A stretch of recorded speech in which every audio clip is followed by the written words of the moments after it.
Campinas, o Fla venceu por 1-0, agora tem a volta. Vamos ver como é que vai o time do Fla então para esse jogo no Maracanã, lotado, hein? Então olha só, Diego Alves, Rodinei, Hever, Juan ou Léo Duarte, René. Coelar, Paquetá, Everton Ribeiro, Giovani, Vinícius Júnior. E na frente, quem vocês vão escalar? Quem? Guerreiro. Eu coloco o Guerreiro. E aí? Ó o Guerreirão hoje, pô. Hoje, Guerreirão? Hoje põe. Vai ser unânime. Ele não ficou emocionado lá no domingo. Não, a torcida gritou meu nome, acabou o caô, o Guerreiro voltou. Daqui a pouco ele vai pra Copa.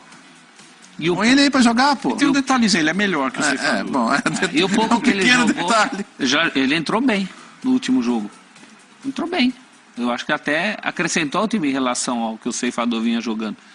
Então já pega a sequência, emenda o Guerreirão lá. Vamos ver no que dá. Se não der em nada, entra o Ceifador. Pô, mas o Ceifa tava bem. Não tava, não. Bruno Não tava, não. Quando ele sai... Claro que tava bem, Não se engana, não. Não, tá com um número bom de gol já, pô. Tem 9 gols, sendo 5 de com um pênalti. número bom, mas tá, o pênalti também vale. O Guerreiro, na mesma época, na temporada passada, sem ser um fazedor de gols, contribuindo muito mais durante o jogo, tem 11. Não dá, assim, não dá pra comparar o Guerreiro com o Ceifador. Não dá. Com todo Mas respeito vocês sabem que eu estava assim também imaginando, poxa, GG de Guerreiro e tal. Aí fui conversar com as duas pessoas que têm mais autoridade para falar sobre o Flamengo neste país. São o Chapolin, né? Primeiro o Casinha, nosso Casa. O Marcos Almeida, que falou assim, hoje eu vou de Dourado. Tá. Ele falou. E a outra é essa figura maravilhosa que vocês conhecem. Tem isso, né? Ele já tá com a Bruno. plaquinha do Ceifa, né? Bruno, você que então não volta atrás. Tá com a plaquinha não, já tá narrando o gol. Ó. Vai. Vai Paquetá, trabalhando a bola. Paquetá lançou pra Rodinei, Rodinei lançou na área, Ceifador entrou, cabeceou, é gol. Gol! Não. Tá meio murcho esse Paulo Andrade que se cuide. Tá vendo? Que desanimado. do adversário. Pô, é com coração. Mas Não sei se ele não tinha Mas tomado você queria café. soltar a voz. Olha lá, garoto. Fome, Maurício. Tá vendo? Vai ser Tem algo assim. que me incomoda mais em relação ao seu amigo. Ele tá me mandando mensagem 6h50 da manhã, Bruno. Tá certo. Amigo do Bruno É a esse segunda horário, vez, mano. Você acorda e vê, ué. Ô, Léo. Precisa acordar pra responder a mensagem. Não é porque o MC Nandinho, o Chapolin, ou seja lá quem, ou o amigo do Bruno. Não é, vocês acordam. Manda mensagem pro Bruno. Pra Pode mim, a partir mandar, das eu 10. respondo Pra todas. mim e pro Léo, a partir das 10 da manhã. Ele tá Ele manda esse acordado. horário pra você Não, também, ele pode mandar a hora que ele quiser. Eu vou ver quando eu Mas acordar, ué. acorda, Léo. Mas você é acorda. burro também, deixar o celular pitando de manhã? Depois das 8, pode ser depois das 8? Ô, Nicola, deixa o Silencioso. WhatsApp, as notificações desligadas de madrugada. Pega tudo Todo de uma mundo faz vez. isso, Todo mundo velho. faz. 6h50. Não tá acostumado com a tecnologia. Faz que nem eu fiz com Passa teu aquela... número, professor. Faz que nem eu fiz com aquela tua mensagem lá, que eu respondi só no dia seguinte. Não tem pressa. Ninguém bem. morrendo. Deixa desligada a notificação. acordou. Então, pra vocês, hoje é noite de guerreiro, não é noite de ceifador. Mas depois de ver a plaquinha do Chapolin, eu repensei E a narração? um pouco a narração também. Não, guerreiro. Eu queria um gol só um pouquinho mais vibrante. Porque assim, olha, depois a gente vai falar bastante sobre a situação do Cueva no São Paulo. E me chamou a atenção que quando o Raí estava justificando a possibilidade dele de repente não jogar mais pelo São Paulo, ele falou o seguinte: talvez ele não volte a tempo do jogo contra o Santos, porque o jogo contra o Santos é no dia 20 e a seleção peruana está pedindo para os jogadores, para quem puder antecipar a ida. Se está pedindo para o Cueva, deve estar pedindo para o Guerreiro também. Claro. Então o Guerreiro tem mais 3 jogos, possibilidade de jogar pelo Flamengo hoje, no fim de semana, se não me engano, o Chapecoense e depois a partida contra o Emelec. Ele não jogaria já nem contra o Vasco e nem contra o River Plate. Justo os jogos que mais... Mas aí tem um problema de calendário aí, né? Sim. Isso sem falar na questão da punição, né? Então, não, eu acho que ele tem que jogar enquanto ele tiver a obrigação de jogar. Certo? Até o dia 20 Até ele o dia tem a 20 ele obrigação pode de jogar. Depois do dia 20, aí desculpa se a Conmebol não sabe fazer o calendário, eu vou fazer o quê? E outra, é um pedido da federação, mas não uma ordem, né? Quem fez essa revelação foi o Raí ontem. O Raí ontem. Entrevistou o Eduardo Afonso, ele falou que a Federação Peruana gostaria de ter os jogadores a partir da segunda-feira. Uma coisa é você falar assim, quem puder, quem não tem jogo, pode vir antes. O jogador, o Cueva, o Guerreiro, pode falar assim, eu tenho jogo contra o Vasco, eu tenho jogo contra o Santos, eu não posso. E a gente tá falando de alguém que tá devendo bastante pro Flamengo. Acabei de falar, o Guerreiro é muito melhor do que o Dourado, o Ceifador, seja lá como quiser chamar, o Henrique. Não dá para comparar. São jogadores de prateleira diferente. Só que o Guerreiro tem uma dívida com o Flamengo. O Guerreiro, por conta de algo que aconteceu entre ele, a Federação Peruana, a Seleção Peruana, e a xícara de anis, de coca, ou seja lá do que for, ele ficou suspenso. O Flamengo não pôde contar com ele na final da Sul-Americana, o Flamengo não teve ele durante boa parte desse primeiro semestre. Então, o que eu esperaria do Guerreiro nesse momento, sei que posso estar sendo ingênuo, acho que estou sendo ingênuo, pessoal, eu vou precisar ir, talvez só depois do jogo contra o River Plate. Se apertar, se o Flamengo precisar de pontos contra o River Plate, eu vou me apresentar depois. E deixa que eu me entendo com... Eu preciso, faz parte, uma questão de... Mas contra o River aí já é a questão da... Mas se o Flamengo estiver precisando dos pontos contra o River Plate, a tendência é que ganhe do Emelec, a tendência é que o River Plate faça os pontos... Não, mas aí você não pode cobrar isso dele. Não, eu espero. Da partida contra o Vasco, sim. Ó, atenção, Vasco é dia 20, você tem que estar aqui. Sim. Não tem essa de querer ir antes. Contra o dia 20 você tem que jogar. Dia 26 é outra situação. Não, Vasco é dia 19, né? Isso. É dia 19? 19 de maio. Não, mais um motivo. Dia 21 é o período que o jogador tem que estar liberado. Porque ele tem obrigatoriamente uma semana de descanso até o início da preparação. Então, isso aí é indiscutível. Isso aí é legalmente o Flamengo não pode, nenhum time pode exigir que nenhum jogador jogue depois do dia 20.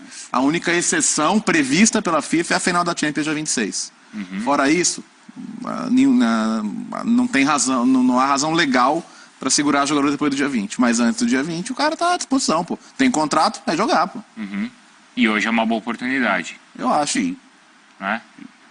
E os dois juntos, o Everton Ribeiro até cogitou, né? Ah, não dá. Não dá? Safe Guerreiro? Não dá? Não dá. Não justifica. Não tem porquê. Você vai tirar a vaga de um bom meia. Isso. Não, tirou o Giovânio.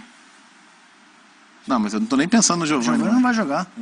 Ué, tava ali na Se escalação. você tiver, a partir do momento que você tem o Diego de volta, você Não, tem... mas hoje eu tô pensando. Hoje o Giovânio tava lá. Aí vai pôr o Guerreiro onde, então? Você perde Os dois demais na frente, não dá? Perde demais em mobilidade. Uma coisa é você montar um esquema com dois meias fazendo uma função central quando necessário, que é o caso do Corinthians, Jadson e Rodriguinho.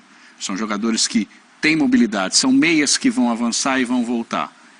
Outra coisa é você jogar com dois caras que são centroavantes mais de referência, não são iguais, evidentemente, mas são centroavantes, e montar um esquema para fazer funcionar dois caras que são mais parados do que móveis. Aí acho muito mais complicado. Mas eu acho que o Guerreiro gostaria de ter um outro cara ali.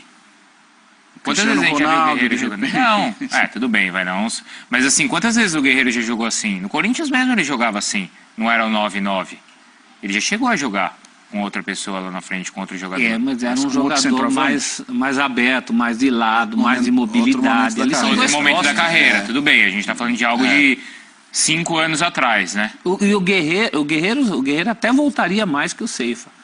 Mas é insuficiente, né? Emperra esse time do Flamengo. Esse é um time com um histórico muito emperrado para tentar isso. Está encontrando um crescimento de produção justamente em função dos meias, né? Dos meias, com uma mobilidade, com velocidade. A mudança nesse esquema que agora está dando resultado, acho que não justificaria, né? O Guerreiro, em determinado momento no Corinthians, Bruno, como centroavante, ele não vinha bem. O Mano Menezes é quem começa a colocar ele do lado. Do lado esquerdo, né? E pelo lado, mas não é um ponta. Não é o ponta, isso. É um cara com mais liberdade para sair da área. Ele melhorou. E a partir dali ele ganhou confiança e foi retomando a condição dele e foi se fixando depois um pouquinho mais como centroavante. Se você não tem... Se você tem dois centroavantes que se justificam, acho que vale a pena. Não é o caso do Flamengo. O Flamengo tem meias e atacantes de lado do campo em boa quantidade. Então, é Guerreiro ou Dourado, e eu acho que o Guerreiro está bem à frente do Dourado. A preocupação tem que ser também em não deixar o Dourado numa situação de encolhimento. Você é desnecessário. Daqui a pouco vai embora, porque né? daqui bem pouco tempo, o seu Guerreiro vai embora, se é que... o anúncio da decisão da Corte Arbitral do Esporte não vai sair antes, e eu fiquei com uma pulga atrás da orelha depois que um advogado do Flamengo admitiu o advogado do Guerreiro admitiu que no julgamento a FIFA mudou a posição. E a FIFA, que defendia 6 meses, agora trabalha com a punição de 1 ano. Então, essa é uma pulga na orelha que eu tô desde que eu li a notícia. Mas, de qualquer forma, você tem o Guerreiro por mais 3, no máximo 4 jogos. Depois a tua realidade é o Henrique Dourado. Então não dá para também tratá-lo mal. Alguém precisa chegar, conversar com ele e falar, talvez você não jogue hoje, mas você vai entrar no segundo tempo e tal. Também, tem outro problema, Bruno. Você deixa o Guerreiro no banco, o primeiro gol que o Dourado perder, o Maracanã inteiro vem em peso para pedir o Guerreiro. E aí rifa quem vai ficar depois que o Guerreiro for embora. Hoje não precisaria nem de muita explicação para o Dourado. Já é uma coisa mais ou menos natural. No último jogo, o Guerreiro entrou no lugar dele e entrou bem. Sim. Se o Guerreiro sair jogando hoje, normal. Não é nada do outro mundo que você fala, de onde que saiu esse banco para mim? Como o Arboleda ontem, por exemplo. Vocês sabem que aqui, entre os rubro-negros que estão mandando aqui, tá bem dividido. O Moisés está pedindo o ceifador, o Guerreiro é muito mais jogador, tá falando o Valber. O Luiz Fernando quer ver os dois, falou que o Guerreiro já jogou com o Viseu, então poderia jogar com o Dourado. Mas está bem dividido aqui. Peraí, o Viseu não é o Dourado em termos de mobilidade, né? É verdade, é outra característica, é verdade.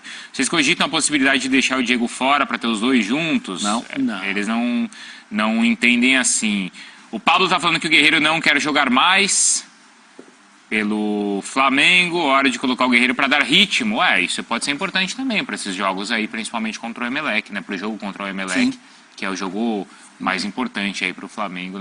Acho que para ele, Guerreiro, é importante também chegar na Copa, né? Com alguns minutos de jogo nas costas, né? E tá pago, né? E bem pago, né? Também tem esse lado. O Wagner tá lembrando também outro ponto, que ele cobra bem faltas. Mas aí o Flamengo ali tá bem resolvido com essa questão, né? Com Paquetá. Agora o Diego não tá no time, né? Mas ele tem ali, né? E o Ceifa cobra bem pênaltis. Então, já imaginou? O jogo tá lá apertado, pênalti pro Flamengo. Troca. Não, tem o Dourado, tá o Guerreiro. Não precisa nem ir muito longe pro jogo estar apertado. Não vamos esquecer que é um confronto de Copa do Brasil. Mas você pode perder. Eu sei que é a Ponte Preta, mas tem a possibilidade dos pênaltis. Você vai abrir mão do Dourado? Essa pergunta do Pablo aqui é interessante. O Flamengo gastou tão caro com o ceifador para ele ser reserva? Podemos perguntar, o Flamengo gastou tão caro com o Guerreiro para ele ser reserva? Exato. E gasta proporcionalmente até muito mais, né? Mais, o dobro. Se o pênalti for no finalzinho do jogo, eu coloco, cara. O pênalti, assim, uns 38 segundos tempo, o Ceifa tá no banco. Troca, sem aquecer, sem nada. Na hora. E aí a decisão de pênalti tá se encaminhando para uma decisão de pênalti, eu não imagino que isso vai acontecer. O Dourado precisa estar em campo. Também acho. O Dourado precisa ser um dos batedores. Precisa ser o primeiro batedor. Mais um motivo para guardá-lo. Mas para esse cenário chegar, o Flamengo precisa jogar muito mal, hein? Precisa ser um jogo frustrante. Tá perdendo por uma diferença. Só perdeu o jogo. Que não tem mais o gol qualificado na Copa do Brasil. Como venceu por 1-0, precisa estar perdendo por um gol de diferença. Não imagino que isso vai acontecer. Eu imagino que a tendência é hoje de uma vitória do Flamengo. E se eu tivesse que apostar mais uma vez sem tomar gol. Já são 5 jogos seguidos sem tomar gol. Encaminharia o sexto. Embora com um ataque de Série B, contra um adversário de ataque de Série B. O Augusto está falando que o Guerreiro tem que ser titular e o Cristiano Guerreiro no time, como é que é? Não, o ceifador é jogador do Flamengo. Muito bem, vamos